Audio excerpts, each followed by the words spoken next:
हे बघ अनुष्का, वाव, मला वाटलेलंच सगळं किर्लोस्करांच्या नावाला शोभेल असंच असेल. बघ अनुष्का, मी तुला म्हणाले होते ना, वहिनी तुझा आणि आदित्यचा साखरपुडा एकदम रॉयल ग्रँडच करणार. मोहन, आपल्या त्या इव्हेंट मॅनेजमेंट कंपनीला सांगून ताबडतोब 2 दिवसासाठी हा व्हेन्यू बुक करून टाका. हो आणि सांगतो. येऊ ना तिथे.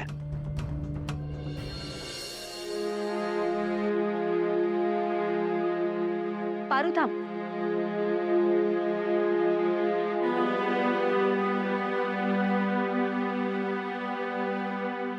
साखरपुडा तर रॉयल होईलच, पण या रॉयल घराण्याचा हा भिक्काडा राजकुमार अजूनही या 1.5 दमडीच्या मोलकरीत अडकलाय. त्याचं काय?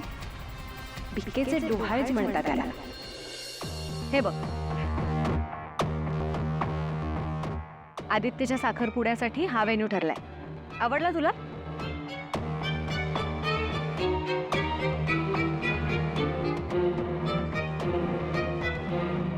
वहिनी, पारू नाही म्हणाली तर हा साखरपुडा होणार नाही.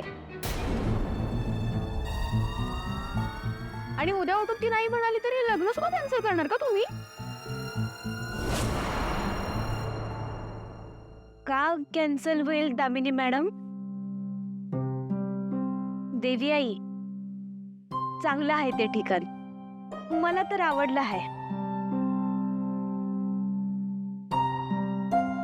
तुम्ही नका काळजी करू, समजा व्यवस्थित पार पड.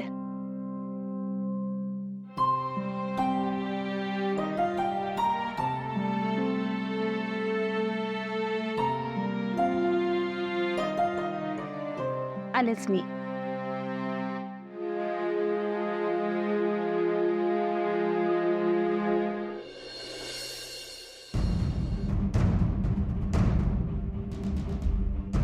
नेक्स्ट कॅम्पेनसाठी लुक डिझाईन झालेत का? होय मॅडम. दाखव ना. पारू मॅडम, तुम्ही आधी ड्रेस सिलेक्ट करा. 1 मिनिट, हे असं काम करता तुम्ही? हेच ते तुमचं प्रोफेशनलिझम? आपल्या कंपनीची ब्रँड अँबॅसेडर बदलली आहे हे सुद्धा माहिती नाहीये तुम्हाला? कशाच्या बेसिसवर तुम्ही लुक डिझाईन केलेत? आपल्या कंपनीची ब्रँड अँबॅसेडर आता पारू नाहीये, अनुष्का आहे. सॉरी मॅडम, ते आम्हाला पारू मॅडमला बघायची सवय झाली ना, त्यामुळे असं वाटलं आम्हाला. असू दे आता, काय आता बोलू. पारू थांब ना. तू पण एकदा हे ड्रेस डिझाईन्स बघून घेशील का?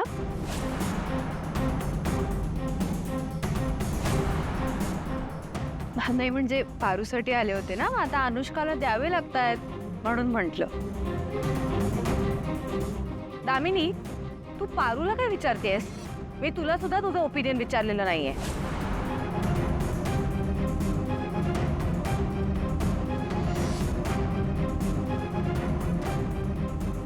बघू.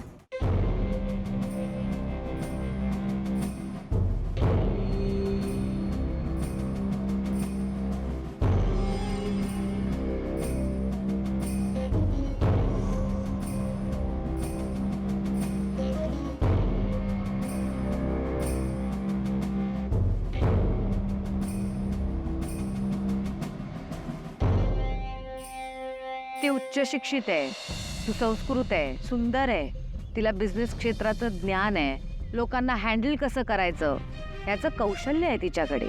आणि शिवाय ती लवकरच किर्लोस्कर कुटुंबाचा एक भाग होणार आहे. किर्लोस्कर ग्रुप ऑफ कंपनीजची नवी ब्रँड अँबॅसेडर आहे अनुष्का. पारू, ते सर्व तुम्ही बाहेर कशा पण आलात?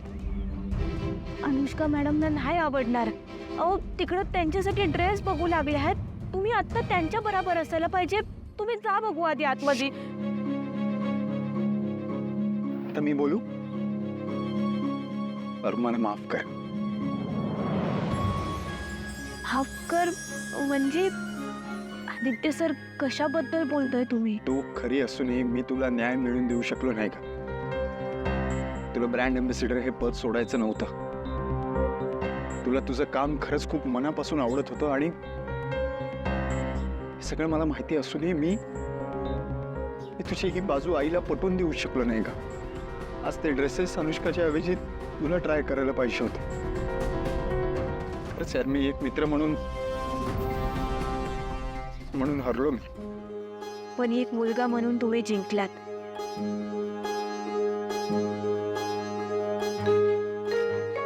सर, मैत्रीचं नातं हे बिन रक्ताचं असतंय.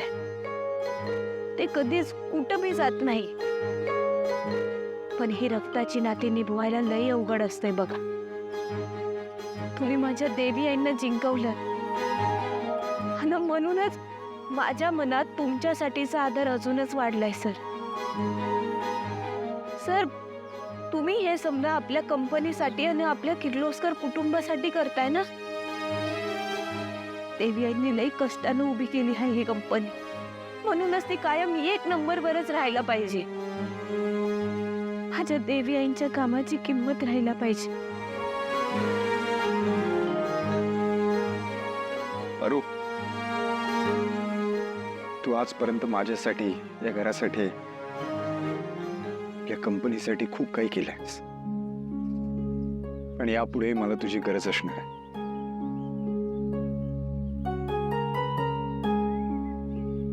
प्रॉमिस, मला प्रॉमिस कर तू माझ्यासोबत असशील.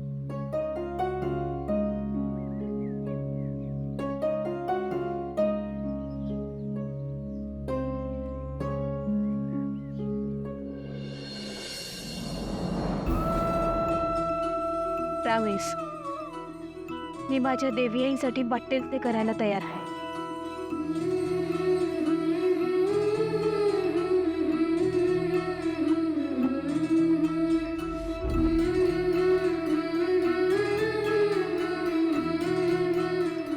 मी आलेच.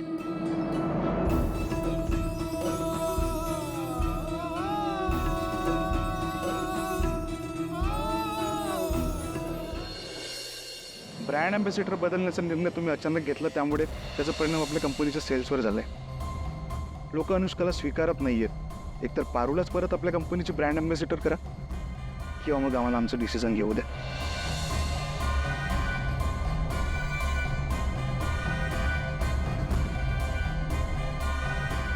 कोणीतरी एक जण डिसिजन घेणार आणि त्यामुळे गुंतवणूकदारावर संक्रांत येईल, असं कसं चालेल? आणि मग बॉडी कशाला असते? आणि तुम्ही जनरल बॉडीशी डिस्कस करून हा डिसिजन का नाही घेतला?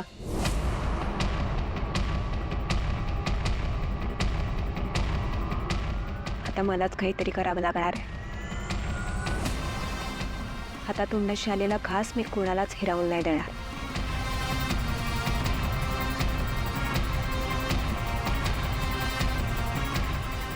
त्या अहिल्याच्या प्रत्येक परीक्षेतून पास होऊन तिचं मन जिंकून अनेक प्लॅनिंग करून इथपर्यंत पोहोचली आहे मी. आणि इथपर्यंत पोहोचायला मला काही कमी मेहनत नाही लागलेली. अख्खं आयुष्य पणाला लावलंय मी, अख्खं आयुष्य. आता मलाच काहीतरी करावं लागणार आहे आणि तेही लगेचच.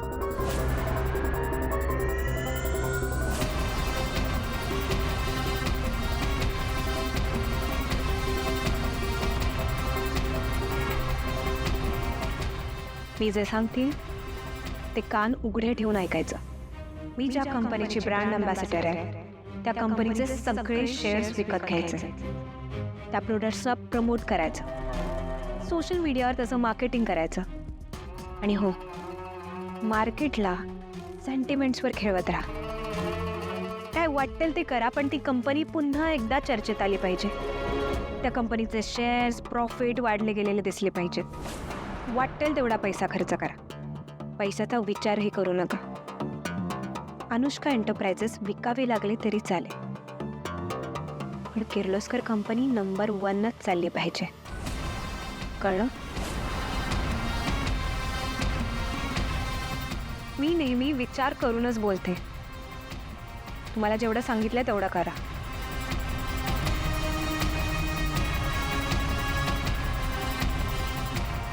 पारू अनुष्कापेक्षा बेस्ट शक्यच नाही. पारू, अनुष्काला हरवणं इतकं सोपं नाहीये.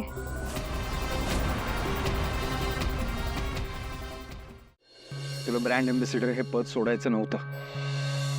तुला तुझं काम खरंच खूप मनापासून आवडत होतं आणि हे सगळं मला माहिती असूनही मी तुझी ही बाजू आईला पटवून देऊ शकलो नाही. तुम्ही हे समजा आपल्या कंपनीसाठी आणि आपल्या किर्लोस्कर कुटुंबासाठी करताय ना. देवी आईंनी लई कष्टानं उभी केली आहे ही कंपनी, म्हणूनच ती कायम 1 नंबरवरच राहायला पाहिजे. माझ्या देवी आईंच्या कामाची किंमत राहायला पाहिजे.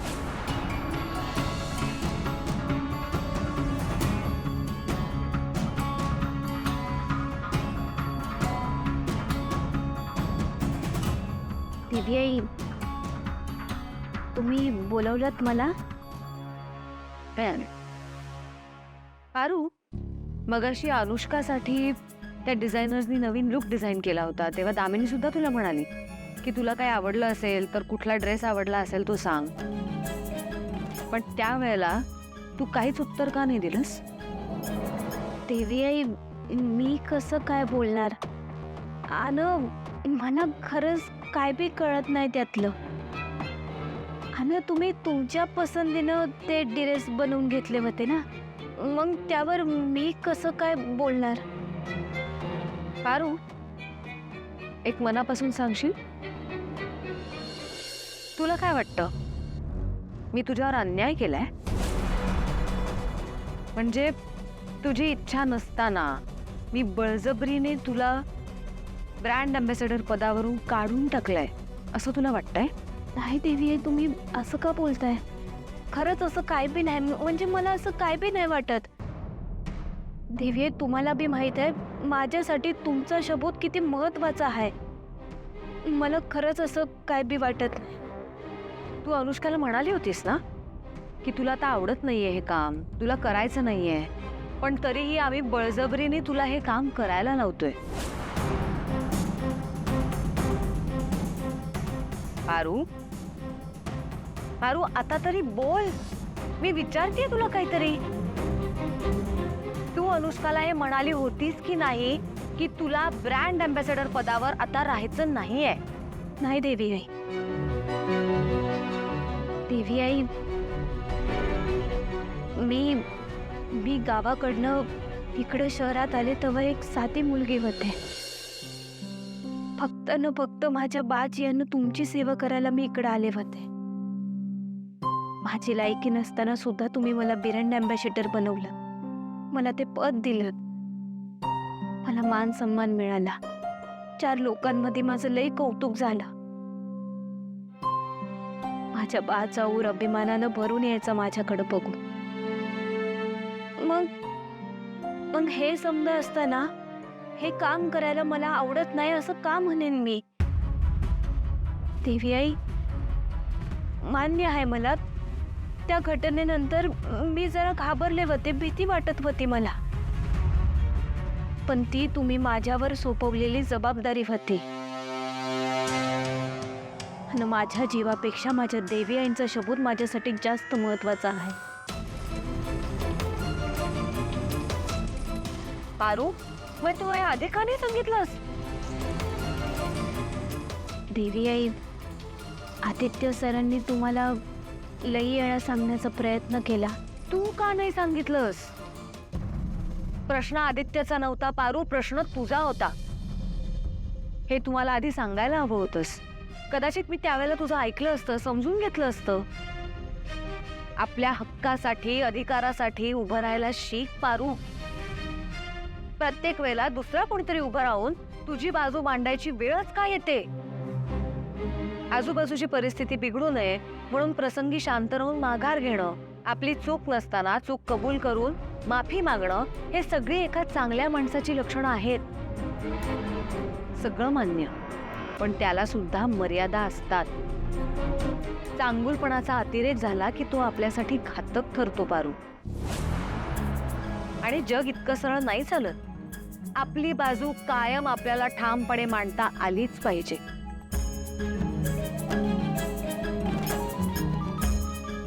पारू, अजून काही आहे का जे मला कळायला हवं आणि जे मला अजून कळलेलं नाहीये.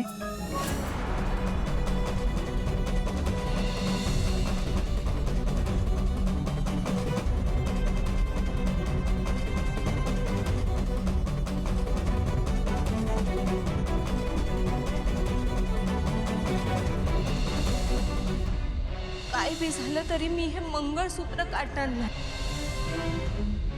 पारू, पारू बोल. हीच वेळ आहे, आत्ताच सांगून टाक.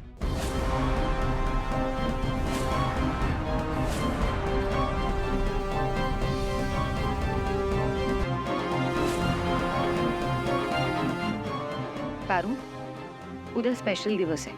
अनुष्काला तयार करावं लागेल. मी करते. नाही, प्रिया तयार करेल. तू प्रीतमला माझ्याकडे पाठवून दे. वय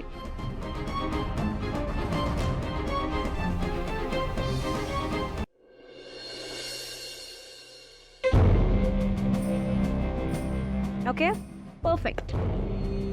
अगं मला रेडी व्हायला सांगितलंय म्हणून मी रेडी होतीये खरी, पण ओकेजन काय हे माहिती नाही आहे मला. काय आपल्या कंपनीच्या ब्रँडिंगचं काही फोटोशूट वगैरे आहे का? हो, अगं फोटोशूटच आहे. ओके. अगं मग तू का मला रेडी करतेयस? तू माझी जाऊबाई आहेस, तू आराम कर. मी पारूला सांगते ना, ती रेडी करेल मला. नाही नाही नाही, अगं ॲक्च्युली आईंनी पारूला दुसरं काहीतरी काम करायला पाठवलंय आणि मलाच तुला रेडी करायला सांगितलंय. डोंट वरी, मी तुला खूप छान रेडी करेन. थांब, हे घे. खेळ.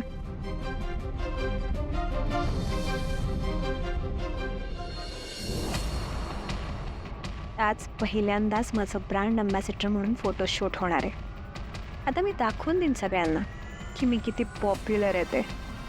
पारूची जागा मी भरून काढेन. सगळीकडे माझे होर्डिंग्स लागतील. सगळीकडे फक्त आणि फक्त माझा चेहरा दिसेल आणि फक्त माझ्यामुळे या कंपनीचं नाव पुन्हा चर्चेत राहील.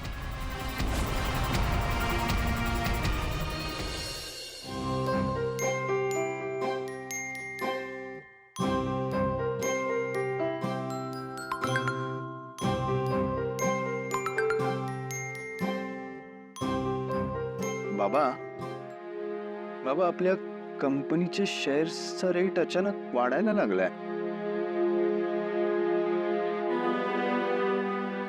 ते पोस्ट वेडिंग शूट जे केलंय आपण त्याचे एक्सही अचानक वाढतायत. एक सेकंड, हे बघ.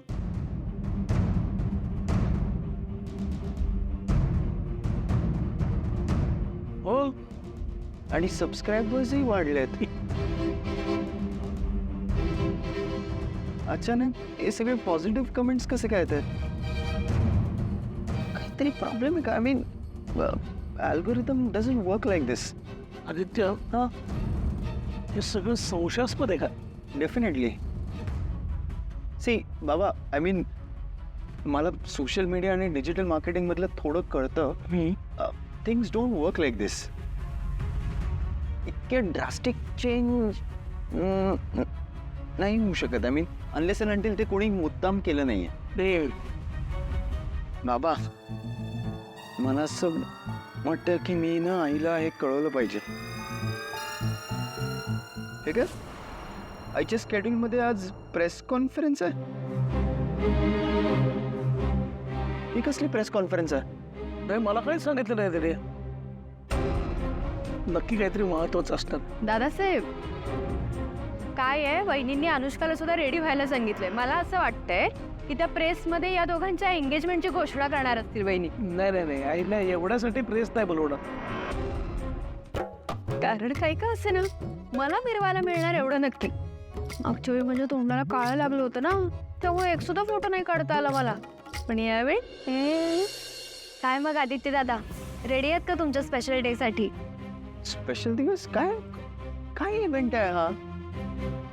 आणि प्रेस कॉन्फरन्स नक्की कशासाठी? कोणाला काहीच माहिती नाही आहे का? आणि प्रीतम कुठे आहे?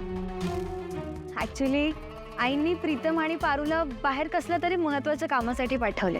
काय आदित्य, ती उगाच नाही अहिल्यादेवी किर्लोस्कर झाली. म्हणजे तिच्या मनाचा थांग इतक्या सहजासहजी नाही लागू देणार ती कोणाला. पडगाम वाजायला लागले आदित्य. नक्की काहीतरी मोठं होणार आहे आता. मोठं